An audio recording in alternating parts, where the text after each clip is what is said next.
السلام علیکم ورحمۃ اللہ وبرکاتہ نحمده ونصلی علی رسولہ الکریم اما بعد فاعوذ باللہ من الشیطان الرجیم بسم اللہ الرحمن الرحیم یا ایہا الذین آمنوا اتقوا اللہ حق تقاتہ ولا تموتن الا وانتم مسلمون صدق اللہ العظیم۔ محترم حاضرین جمعہ، بزرگوں، دوستوں اور میرے عزیز ساتھیوں، جیسا کہ ہم نے ارادہ کیا ہے کہ سیرت النبی صلی اللہ علیہ وسلم کو ہم مکمل طور پر سنیں گے، سمجھیں گے۔ پچھلے جمعہ کو ہم نے اللہ کے نبی صلی اللہ علیہ وسلم کے اس دنیا میں آنے سے پہلے دنیا کے حالات کیا تھے اور خاص طور پر عربوں کے اور عرب کے علاقے کے کیا حالات تھے ان کو سنا تھا کہ دنیا میں جتنے مذاہب تھے ان میں سے اکثر لوگ اللہ کے نبی صلی اللہ علیہ وسلم کے بعثت سے پہلے راہ سے بھٹک گئے تھے۔ کچھ لوگ تو اپنی نفسانی خواہشات کی اتباع میں لگے ہوئے تھے، کچھ لوگوں کو ان کے بڑوں نے گمراہ کر کے رکھا تھا، اور عربوں کے اندر بت پرستی عام ہو چکی تھی، اور اخلاقی اعتبار سے عربوں کی حالت یہ تھی کہ شراب عام، دشمنیاں نسلوں تک چلتی تھی، اور بچیوں کو زندہ درگور کیا کرتے تھے، اور مختلف قسم کی ان کے اندر خرابیاں موجود تھیں۔ آج ہم یہ سمجھیں گے کہ باوجود اس کے کہ اللہ کے نبی صلی اللہ علیہ وسلم سے پہلے جو لوگ عرب میں رہا کرتے تھے ان کے اندر بہت ساری خرابیاں تھیں اخلاقی اعتبار سے اور دنیاوی اعتبار سے، بڑے پچھڑے سمجھے چاہتے تھے وہ لوگ کہ دنیا کی کوئی ترقی وہاں پر موجود نہیں تھی، اور کوئی حکومت ان پر حکومت کرنے کے لیے تیار نہیں تھی۔ تو پھر ایسی کیا خاص بات تھی ان لوگوں کے اندر کہ اللہ رب العزت نے ان لوگوں کو ایسا قبول کیا کہ انہی میں سے صحابہ نکلے، اور اللہ رب العزت نے حرم کو آج تک انہی کے حوالے کر رکھا ہے۔ جو لوگ حج کے لیے جاتے ہیں، عمرہ کے لیے جاتے ہیں، ان کی میزبانی ان کے مقدر میں آئی ہوئی ہے۔ تو ایسی کیا خاص بات تھی عربوں کے اندر کہ اللہ رب العزت نے ان کو قیامت تک کے لیے قبول کر لیا، اس کو آج ہم سمجھیں گے۔ آپ نے اکثر عربوں کی جو کمیاں تھیں وہ سنی ہوں گی کہ اللہ کے نبی صلی اللہ علیہ وسلم سے پہلے ان کے اندر کیا کمیاں تھیں۔ آج میں آپ کو ان کے اندر کی خوبیاں بتاؤں گا کہ اللہ رب العزت نے ان کو کیوں قبول کیا، کیوں اتنا بڑا مرتبہ دیا، حج کی ان کو میزبانی کا شرف کیوں حاصل ہوا، اور ان کی نسلوں میں صحابہ جیسی مقدس ہستیاں کیوں پیدا ہوئی۔ تو عربوں کے اندر جہاں بہت ساری خرابیاں موجود تھیں، وہیں پر بہت ساری ایسی اچھائیاں موجود تھیں جو اس وقت میں پوری دنیا میں کہیں پر موجود نہیں تھیں۔ سب سے پہلی اچھائی عربوں کی یہ تھی کہ وہ لوگ سیدھی سادی زندگی گزارنا پسند کرتے تھے۔ ان کی زندگیوں کے اندر سادگی تھی۔ اس کی ایک وجہ یہ بھی ہو سکتی ہے کہ آدمی سادگی اس وقت چھوڑتا ہے جب اس کے پاس سہولتیں میسر ہوتی ہیں۔ تو ان کے پاس تو سہولتیں تھی ہی نہیں، نہ پانی تھا، نہ ہریالی تھی، نہ کھیتیاں تھی، کھجور کے باغات تھے، اور عام طور پر لوگ غربت کا شکار تھے۔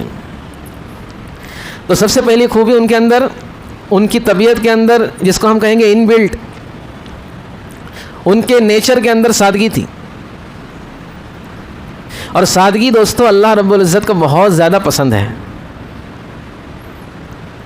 کیونکہ سادگی یہ تکبر سے دور کرتی ہے اور تکلف سے دور کرتی ہے۔ ایسے دور کرتی ہے، تکلف سے دور کرتی ہے۔ زبردستی کا تکلف یہ اللہ کو پسند نہیں ہے۔ بہت ساری روایت کے اندر اللہ کے نبی صلی اللہ علیہ وسلم نے یہ بھی بات بتائی، حدیث کے الفاظ ہے کہ جو شخص تکلفاً بات کرتا ہے، منہ بنا بنا کے بات کرتا ہے، جس کے لہجے کے اندر، جس کے بات چیت کے اندر تکبر ظاہر ہوتا ہے تکلف کی وجہ سے، وہ شخص جہنمی ہے۔ تو سب سے پہلی خوبی عربوں کے اندر یہ تھی کہ سادگی تھی، اور سادگی جو ہے یہ انسان کا بہت بڑا گہنا ہے۔ اللہ کے نبی صلی اللہ علیہ وسلم کی خود سادگی دیکھیں آپ، بلکہ اللہ کے نبی صلی اللہ علیہ وسلم نے سادگی کو ایمان کا حصہ بتایا ہے۔ کیا بتایا؟ سادگی ایمان کا حصہ ہے۔ تو ایک چیز تو ان کے اندر سادگی تھی، دوسری چیز عربوں کے اندر جو تھی وہ سخاوت تھی، دریا دلی۔ یہ ایسی قوم ہے دوستوں کہ اگر کسی کے ساتھ سخاوت کا معاملہ کرنے پہ آ جائے تو خود بھوکے رہ کر اس کو کھانا کھلائیں گے، خود پھٹے ہوئے کپڑے پہن کر دوسرے کو اچھا کپڑا پہنائیں گے۔ اس لیے آپ نے دیکھا کہ ان کی سادگی کا نتیجہ یہ تھا کہ صحابہ کرام میں سے ایسی بھی مثالیں گزری ہے کہ جنگ کے میدان میں 2 صحابی زخمی حالت میں پڑے ہوئے ہیں،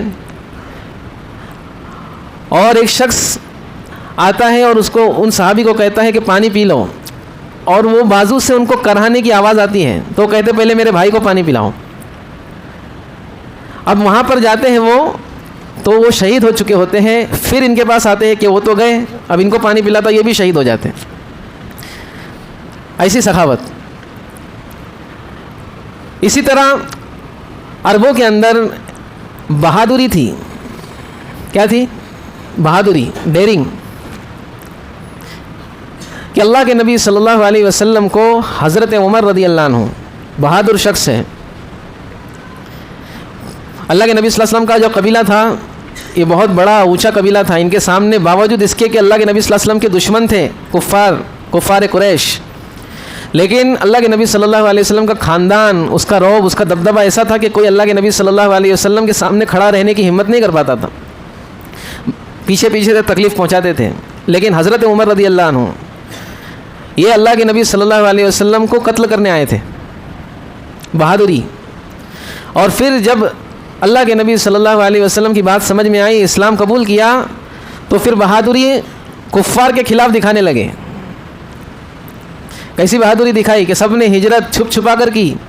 حضرت عمر نے جب ہجرت کی ہے تو تلوار لٹکائی ہے، بیت اللہ میں گئے، نماز پڑھی اور کہنے لگے کہ جو یہ چاہتا ہے کہ اس کی ماں روئے، جو یہ چاہتا ہے کہ اس کے بچے یتیم ہو جائے اور اس کی بیوی بیوہ ہو جائے، وہ آئے اور عمر کو روک کر بتائے۔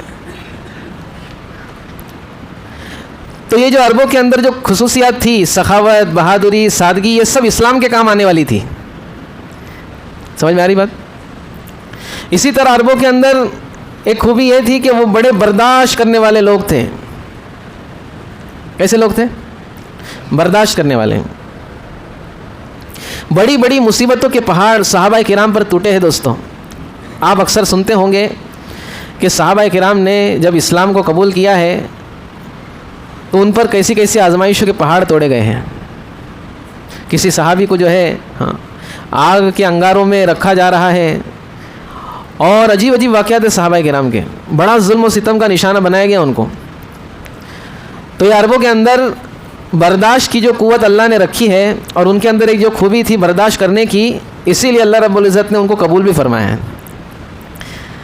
اور ایک خوبی عربوں کے اندر یہ تھی کہ وعدے کے بڑے پکے تھے۔ وہ وعدے کے کیا تھے؟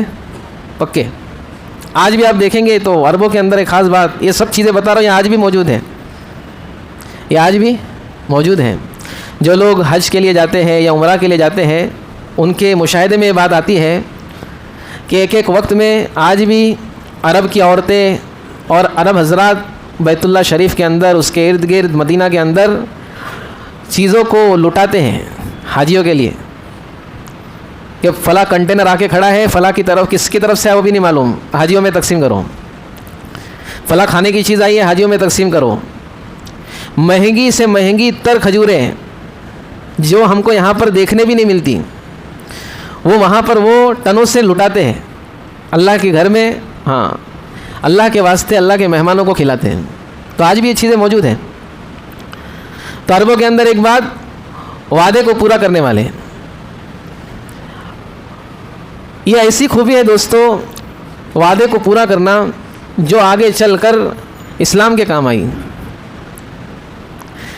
کہ صحابہ کرام نے اللہ رب العزت سے، اللہ کے نبی صلی اللہ علیہ وسلم سے وعدہ کیا، عہد کیا کہ ہم اللہ کے نبی صلی اللہ علیہ وسلم کا ہر حال میں ساتھ دیں گے۔ مدینہ والوں کو دیکھیں انہوں نے ارادہ کیا اور وعدہ بھی کیا کہ ہم خود مر جائیں گے لیکن اللہ کے نبی صلی اللہ علیہ وسلم پر آنچ آنے نہیں دیں گے. تو یہ ایک صفت ان کے اندر تھی کہ وعدے کو پورا کرتے تھے. اب وعدے کو پورا کرنے میں اگر ان کی گردن کٹ جائے تو ان کو اس کی پرواہ نہیں تھی. وعدے کو پورا کرنے میں ان کا لاکھوں کا کروڑوں کا نقصان ہو جائے ان کو اس کی کوئی پرواہ نہیں تھی. اس لیے آپ دیکھیں گے کہ وہ وعدے والی صفت، وعدے کو پورا کرنا، یہ صحابہ کرام کے اندر جو آئی تھی اپنے پروجوں سے، اپنے اوپر والوں سے، وہ آخر تک باقی رہی. اور یہ سب جو خوبیاں ہیں دوستو، اس کو اسلام نے اپریشیٹ کیا کہ یہ بہت اچھی خوبیاں ہیں، اور یہ خوبی قیامت تک جس کے اندر بھی ہوں گی، جو میں نے خوبیاں بتائی ہیں، اللہ رب العزت اس کو اور اس کی نسلوں کو قبول کریں گے. اب دیکھیں سخاوت جو تھی ان کے اندر، عربوں کے اندر، جس کا اپوزٹ ہوتا ہے کنجوسی، اس کو اللہ رب العزت نے ناپسند فرمایا ہے. اللہ کے نبی صلی اللہ علیہ وسلم نے حدیث میں ارشاد فرمایا کہ سخاوت ایک درخت ہے، جو سخی ہوگا، جو دریا دل آدمی ہوگا، جو صحیح جگہ پر دل کھول کر خرچ کرتا ہوگا، تو وہ اس درخت کی ایک ٹہنی کو پکڑے گا اور وہ جنت میں چلا جائے گا. یہ جنت کا درخت ہے سخاوت. اور کنجوسی، بخل، یہ جہنم کا درخت ہے. جو شخص کنجوس ہوگا، بخیل ہوگا، وہ اس کی ایک ٹہنی پکڑے گا اور جہنم میں چلا جائے گا. یہ سب چیزیں جو ان کے اندر موجود تھی، اللہ رب العزت نے اس کو خوبی بنائی، اس کو خوبی بتائی، اور ہر مسلمان کے اندر اس کو دیکھنا اللہ رب العزت پسند فرماتے ہیں. اسی طرح ان کے اندر ایک خوبی یہ تھی کہ جو ارادہ کرتے تھے، جو عزائم کرتے تھے، اس کو پورا کرتے تھے. وہ